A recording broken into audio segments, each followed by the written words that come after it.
அனைவருக்கும் அன்பான வணக்கம். New MKS for ever channel நம்ம என்ன பார்த்துட்ருக்கோன்னா, தமிழ் எழுத்துக்களை எவ்வாறு அழகாகவும் நேர்த்தியாகவும் சுலபமாகவும் எழுதலாம் படிக்கலான்னு பார்த்துட்ருக்கோம். அந்த வகையில் இன்றைக்கி நம்ம தா வரிசை எழுத்துக்களையும் தா வரிசை வாய்ப்பாடையும் பார்க்க போகிறோம். அதாவது இத் அப்படின்ற மெய்யெழுத்தையும் த தா தி தி து து தே தே தை தோ தோ தௌ அப்படிங்கிற எழுத்து உயிர்மெய் எழுத்தையும் எப்படி எழுதுறது படிக்கிறதுன்னு பார்க்க போகிறோம். அதுக்கு முன்னாடி இன்றைக்கான ஆத்திச்சூடியை பார்த்துலாங்களா? இன்றைக்கான ஆத்திச்சூடி 13 என்னன்னு பார்த்தீங்கன்னா, அக்கம் சுருக்கேல். அக்கம் என்றால் கூலம், தானியம். அதாவது அந்த காலத்தில் சம்பளமாக தானியத்தை கொடுப்பாங்க இல்லைங்களா, வேலை செய்கிறவங்களுக்கு. அதை அளவை குறைக்காமல் முழுமையாக கொடுக்கணும். அதாவது உழைப்புக்கேற்ற ஊதியத்தை கரெக்டாக கொடுக்கணும். அது மட்டும் இல்லாமல் வணிகர்கள் வணிகம் பண்ணும்போது அந்த பொருளை அளவு எடுப்பாங்க இல்லையா, அந்த அளவு குறைக்காமல் 1 கிலோனா 1 கிலோ, அரை கிலோனா அரை கிலோ, அது மாதிரி கரெக்டாக அளந்து கொடுக்கணும் அப்படிங்கிறதான் அக்கம் சுருக்கேல். Don't short change. அடுத்து நம்ம என்னது பார்க்க போகிறோம்னு பார்த்தீங்கன்னா, இத் தாத்தா தித்தி தூத்து தேத்தே தை தோ தோ தௌ அப்படிங்கிற எழுத்துக்கள் உருவானது. அதாவது தாவரிசை வாய்ப்பாடு. இது எப்படி ஒரு தாவரிசை வாய்ப்பாடு அப்படின்னு பார்த்தீங்கன்னா, இத் அப்படிங்கிற மெய்யெழுத்தோட அ ஆ இ ஈ உ ஊ ஏ ஏ ஐ ஓ ஓ ஔ அப்படிங்கிற உயிரெழுத்துக்கள் 12 சேரும்போது தான் உயிர்மெய் எழுத்துக்கள் உருவாகுது இல்லைங்களா. அதுதான் தாத்தா தீத்தி தூத்து தேத்தே தை தோ தோ தௌ. இப்போ அந்த வாய்ப்பாடை தான் நம்ம பார்க்க போகிறோம். வாங்க பார்க்கலாம். தாவரிசை வாய்ப்பாடு. இத்து கூட்டல் அ த, இத் கூட்டல் ஆ தா, இத் கூட்டல் ஈ தி, இத் கூட்டல் ஈ தி, இத் கூட்டல் உ து, இத் கூட்டல் ஊ தூ, இத் கூட்டல் ஏ தே, இத் கூட்டல் ஏ தே, இத் கூட்டல் ஐ தை, இத் கூட்டல் ஓ தோ, இத் கூட்டல் ஓ தோ, இத் கூட்டல் ஔ தௌ. என்ன போகிறோன்னா, இப்போ இத் அப்படிங்கிற மெய்யெழுத்தை எழுத போகிறோம். பாருங்கள். அதுக்கு என்ன பண்ணணும்னா, இந்த 5 கோடு இருக்குதுங்களா, 1 2 3 4 5. அதில் இந்த 3வது கோட்லேருந்து 2வது கோட்டுக்கு கீழே இருந்து மேல் நோக்கி ஒரு நேர்கோடு போட போகிறேன். அப்புறம் அந்த 2வது கோட்டில் ஒரு படுக்கை கோடு போட போகிறேன். அந்த படுக்கை கோடு மேலேயே பாதி தூரம் வந்துட்டு திருப்பி மேலிருந்து கீழாக 4வது கோடு வரைக்கும் ஒரு நேர்கோடு போட்டு, திருப்பி 4வது கோடு வந்தோடனே ஒரு வளைகோடு மாதிரி போட்டு, அதை வளைத்து 3வது கோட்டில் ஒரு நேர்கோடு மாதிரி போட்டு, திருப்பி அதை வளைச்சி கொண்டு 4வது கோடு வரைக்கும் வளைவாக வரணும். திருப்பி அது 5வது கோட்டுக்கு வரும்போது இப்படி வளைச்சி பாருங்கள், வளைத்து கீழே கொண்டு வரணும். இப்போ என்ன பண்ண போகிறோம், அந்த 1வது கோட்டில் ஒரு புள்ளி வைக்க போகிறோம். இந்த எழுத்து பேர் தான் இத். இத் இது மெய்யெழுத்து. அடுத்த எழுத்து பாருங்கள். முதல்ல அந்த முதல் எழுத்து பாருங்கள். இதுதான் எல்லா எழுத்துக்கும் நம்ம காமனாக எழுத போகிறோம். என்ன செய்ய போகிறோம், 3வது கோட்டிலேருந்து 2வது கோட்டிற்கு இருந்து மேலாக ஒரு நேர்கோடு, திருப்பி 2வது கோட்டில் ஒரு படுக்கை கோடு, அதிலேயே திருப்பி மேலிருந்து கீழாக 4வது கோடு வரைக்கும் வந்துட்டு அது வளைகோடாக மாற்றி திருப்பி வளைந்து 3வது கோட்டில் அந்த 3வது கோட்டு மேலேயே போயிட்டு திருப்பி வளைகோடு மாதிரி இங்கே 4வது கோட்டுக்கு வந்தோடனே இப்படி வளைந்து 5வது கோட்டில் இது வரைக்கும் இப்படி வளைக்கணும். இந்த எழுத்து பேர் தான் த. இத் ப்ளஸ் அ த, இத் ப்ளஸ் அ த. சரிங்களா? அடுத்தது இல்லைங்களா, பாருங்கள். இப்போ தா எழுத போகிறோம். அதுக்கும் நம்ம அந்த தன்ற எழுத்து தான் முதல்ல பேஸான எழுத்து, அதை எழுத போகிறோம். 3வது கோட்டிலேருந்து 2வது கோட்டுக்கு மேல் நோக்கி ஒரு நேர்கோடு, திருப்பி ஒரு படுக்கை கோடு, திருப்பி அது மேலே 2வது லைன்லேருந்து 4வது லைன் வரைக்கும் வந்துட்டு வளைகோடாக மாறி திருப்பி வளைச்சி 3வது லைனில் போயிட்டு திருப்பி ஒரு வளைகோடு போட்டு கீழே வந்து இங்கே வந்து இது வரைக்கும் வந்துட்டு இப்படி வளையணும் இல்லைங்களா. பக்கத்தில் என்ன எழுத போகிறோம், துணைக்கால் எழுத போகிறோம். பாருங்கள், கீழேருந்து மேலாக ஒரு நேர்கோடு, படுக்கை கோடு, அது மேலே ஒரு நேர்கோடு, மேலேருந்து கீழாக ஒரு நேர்கோடு. இது துணைக்கால் இல்லையா. இந்த எழுத்து பேர் வந்து தா. இத்து ப்ளஸ் ஆ தா. இத்து ப்ளஸ் ஆ தா அப்படின்ற எழுத்து தாங்க இது. வாங்க அடுத்த எழுத்து பார்க்கலாம். அடுத்த எழுத்து பாருங்கள். நான் சொன்ன மாதிரி முதல்ல அந்த தன்ற எழுத்து தான் முதல்ல பேஸான எழுத்து. அதை நம்ம அடிப்படையான எழுத்து, அதை எழுதிக்கிறோம். பாருங்கள், அதே மாதிரி தான் ஏற்கனவே நம்ம எப்படி தா எழுதணுமோ அதே மாதிரியே தா போட்டுக்கிறோம் இல்லைங்களா. பாருங்கள், போட்டாச்சுங்களா. இப்போ என்ன எழுத போகிறோம், மேலேருந்து ஒரு ஒரு நீர் ஊற்றுவது போன்று சொன்னோம் இல்லைங்களா. அதை அப்படியே போட்டு அது 4வது லைன் வர வரைக்கும். இந்த எழுத்து பேர் வந்து தி.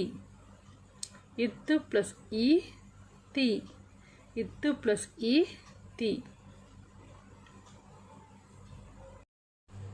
அடுத்த எழுத்து பாருங்கள். முதல்ல நான் சொன்ன மாதிரி அந்த பேஸான எழுத்து த எழுத போகிறோம். நம்ம தா எழுதி பழகிட்டோம் இல்லைங்களா. 3வது 2வது கோட்டுக்கு ஒரு நேர்கோடு, மேலேருந்து திருப்பி படுக்கை கோடு, திருப்பி அது மேலே வந்துட்டு கீழே நோக்கி 4வது கோடு வரைக்கும் வந்துட்டு வளைகோடாக மாற்றி திருப்பி இது வரைக்கும் வந்து இங்கே வளைகோடாக மாற்றி இப்படி வந்து போடுவோம். அதோட தலையில் என்ன போட போகிறோம், இப்போ இந்த 1வது கோடை தொட்ட மாதிரி ஒரு சுழி போட போகிறோம். இந்த எழுத்து பேர் வந்து தீ. இத்து ப்ளஸ் ஈ தீ. அடுத்த எழுத்து பாருங்கள். நான் சொன்ன மாதிரி முதல்ல பேஸான எழுத்து வந்து எழுதிக்கணும். இதை கொஞ்சம் ஊ கூட சேரும்போது மாற்றம் வரும்னு சொன்னோம் இல்லையா. பாருங்கள், கீழேருந்து மேலாக ஒரு கோடு,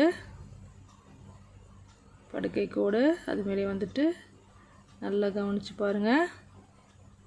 இப்படி வந்து இங்கே மாற்றம் வரப்போகுது. 5வது கோடுக்கு வந்து இப்படி வளைச்சி இது வரைக்கும் வந்து இப்படி வந்து பாருங்கள், இங்கேருந்து கீழிருந்து மேலாக ஒரு நேர்கோடு மாதிரி போட போகிறோம். இந்த எழுத்து பேர் வந்து தூ. இத்து ப்ளஸ் ஊ தூ. இத்து ப்ளஸ் ஊ தூ. ஊ கூடையும் சேரும்போது நிறைய மாற்றம் வரும்னு இப்போ நல்லா கவனிங்க.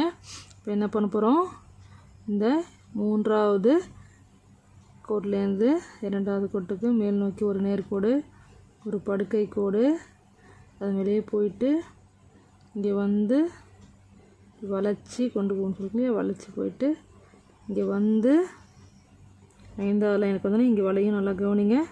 வளைஞ்சி இங்கே போயிட்டு இந்த கோட்டு மேலேயே போய் இங்கேருந்து கீழிருந்து மேல் நோக்கி போயிட்டு அது மேலேயே வந்து அப்படியே வரும். இது நல்லா கவனமாக பார்த்து போட்டு ப்ராக்டிஸ் பண்ணுங்கள். இந்த எழுத்து பேர் வந்து தூ. இத்து ப்ளஸ் ஊ தூ. இத்து ப்ளஸ் ஊ தூ. அடுத்த எழுத்து பார்க்கலாங்களா. இதெல்லாம் நம்ம ஏற்கனவே போட்டது தான். 3வது லைனில் ஒரு கொம்பு கால் போட போகிறோம். ஒற்றை கொம்பு போட்டாச்சு இல்லையா. பக்கத்தில் என்ன போட போகிறோம், த போட போகிறோம் இல்லையா. நம்ம ஏற்கனவே ஒற்றை கொம்புலாம் நல்லா போட்டு ப்ராக்டிஸ் பண்ணிட்டோம். தாவும் போட்டு நல்லா ப்ராக்டிஸ் பண்ணிட்டோம். அழகாக போட்டுற போகிறோம். இந்த எழுத்து பேர் வந்து தே. இத்து ப்ளஸ் ஏ தே. அடுத்த எழுத்து பாருங்கள். என்ன போட போகிறோம், இரட்டை கொம்பு.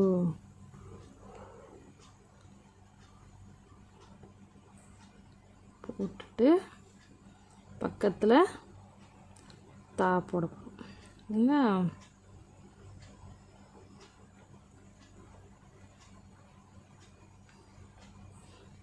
இந்த எழுத்து பேர் வந்து தே.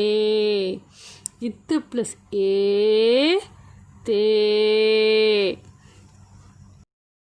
அடுத்த எழுத்து பார்க்கலாங்களா?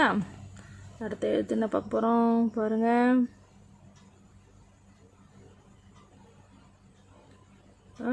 வளைகோடு.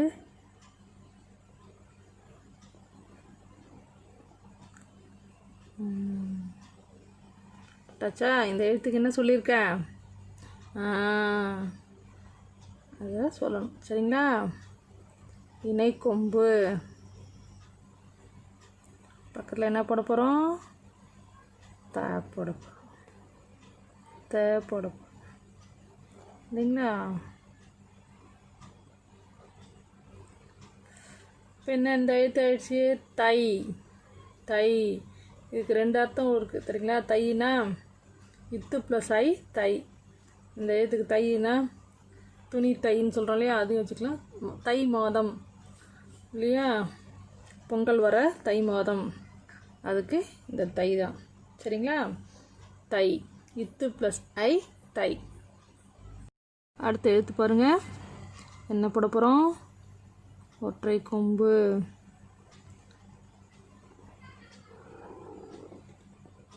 பக்கத்தில் த. அதுக்கு பக்கத்தில் என்ன போட போகிறோம்? துணைக்கால். துணை எழுத்து துணைக்கால் எழுத போகிறோம். இந்த எழுத்து பேர் வந்து இத்து ப்ளஸ் ஓ தோ. இத்து ப்ளஸ் ஓ தோ.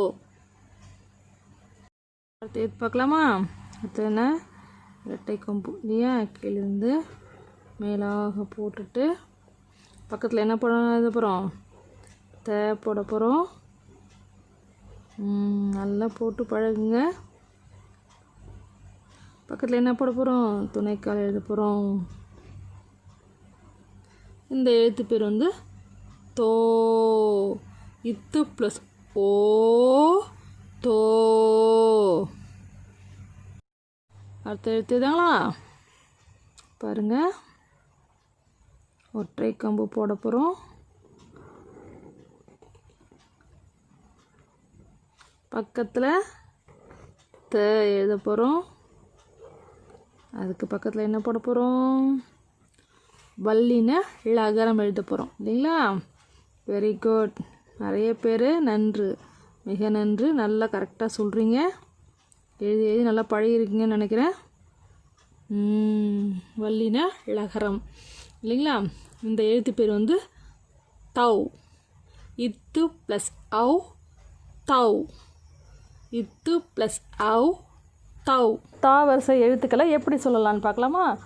இட் த தா தி தி து து தே தே தை தோ தோ தௌ.